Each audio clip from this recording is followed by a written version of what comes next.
વિદ્યાર્થી મિત્રો, આજે આપણે ચુંબકની વાર્તાથી એક શરૂઆત કરીશું. ચુંબક નામ તમે સાંભળ્યું હશે. ચુંબક એટલે મેગ્નેટ. પણ આ મેગ્નેટ નામ પડ્યું કેવી રીતે? ગ્રીસ દેશની અંદર એક મેગ્નેશિયા નામનો પ્રદેશ છે.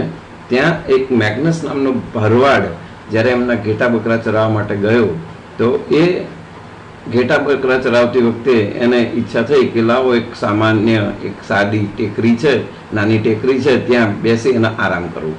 એને જે બૂટ પહેરેલા હતા એ બૂટમાં લોખંડની ખીલીઓ હતી.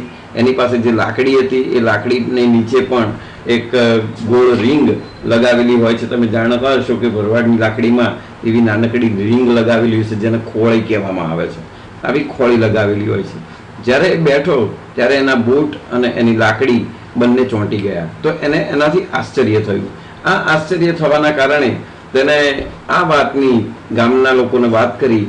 તો એ વખતે ખબર સૌથી પહેલા પડી કે આવો કોઈ એક પદાર્થ છે કે જે પદાર્થ લોખંડ સાથે ચોંટી જાય છે અને એ મેગ્નસ અથવા તો મેગ્નેશિયાના નામ ઉપરથી આજે આપણે એને મેગ્નેટ કહીએ છીએ અથવા આપણે ગુજરાતીમાં એને ચુંબક કહીએ છીએ. આવા ચુંબકની કેટલીક રમૂજી પ્રવૃત્તિઓ મિત્રો તમે કરી હશે. ધોરણ 6ના વિદ્યાર્થીઓ છો એટલે તમે ચુંબક ન જોયું હોય એવું તો બને જ નહીં. તો આવા ચુંબકની કેટલીક પ્રવૃત્તિમાં આપણે એક પ્રવૃત્તિ જોઈએ. તો એ પ્રવૃત્તિમાં આપણે પહેલી પ્રવૃત્તિ એને કહીશું થોડી ટાંકણીઓ લો.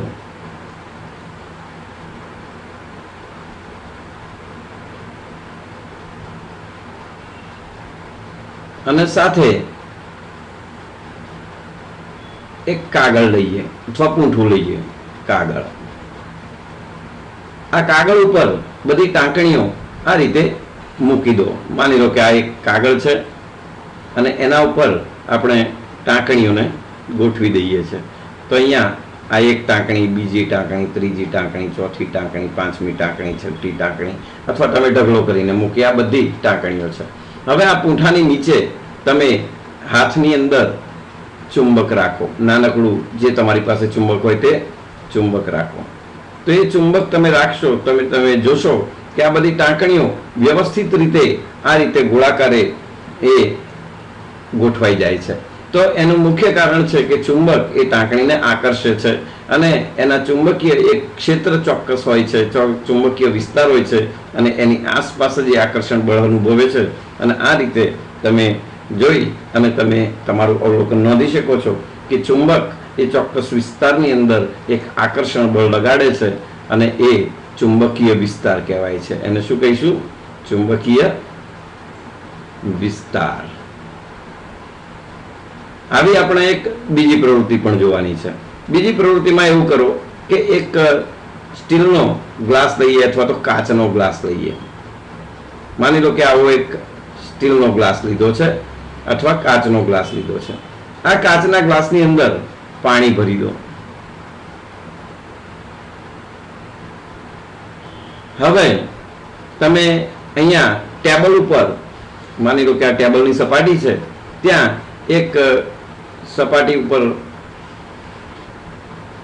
આ રીતે દોરામાં પરોવેલી એક સોય લઈએ. આ સોય છે. અહીંયા આપણે સોય જેવો આકાર બનાવ્યો છે. આને આપણે સોય કહીશું. આ પ્રવૃત્તિના સાધનોમાં આપણે કહી શકીએ કે કાચનો ગ્લાસ, પાણી અને સોય. હવે આટલી વસ્તુ લઈ અને તમે એ કાચના ગ્લાસને અથવા તો જે સ્ટીલનો ગ્લાસ છે એને સોય તરફ લઈ જાઓ તો તમને શું અવલોકન જોવા મળે છે એનું નિદર્શન કરો. હવે થોડી વાર બાદ એમાં એક ચુંબકનો ટુકડો મૂકી દો. કાચના ગ્લાસની અંદર ચુંબકનો ટુકડો નાખ્યો. માની લો કે એ ચુંબકનો ટુકડો અહીંયા આપણે મૂક્યો છે.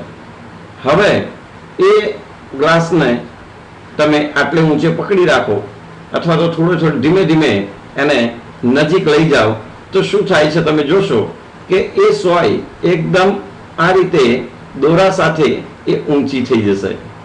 અને મતલબ કે લોખંડની સોય છે, સ્ટીલની સોય છે, સ્ટીલ પોતે એક લોખંડ છે અને એ ચુંબક તરફ આકર્ષાય છે. તો ચુંબકમાં આકર્ષવાનો ગુણ છે એવું આપણે આ પ્રયોગ દ્વારા, આ પદ્ધતિ દ્વારા સમજી શકીએ છીએ. તો આ રીતે કોઈ પણ લોખંડ કે લોખંડની વસ્તુઓને ચુંબક આકર્ષે છે એમ કહી શકીએ. તો આ સોય આ રીતે ઊભી રહે છે એવું તમે અવલોકનમાં નોંધી શકો. તો જે પ્રમાણે આપણી જરૂરિયાત હોય એ પ્રમાણે ચુંબકના જુદા જુદા પ્રકારો હોય છે. તો આવા પ્રકારોમાં સાદું તમે ચુંબક તમે સળિયા આકારનું લઈ શકો, અથવા તો કોઈ વળાંકની જરૂર હોય તો એવા વળાંક આકારનું લઈ શકો છો. અત્યારે ચુંબકનો ઘણો બધો ઉપયોગ છે. તો એવા પ્રકારો આકાર આધારિત કયા કયા પ્રકારો હોઈ શકે તે આપણે એના પછીની બાબતમાં જોઈશું. એના પછીનો જે વિષય અને મુદ્દો આવશે એમાં આપણે જોઈશું. ત્યાં સુધી ચુંબકના આવા બે પ્રવૃત્તિ તમે જાતે કરવા પ્રયત્ન કરો.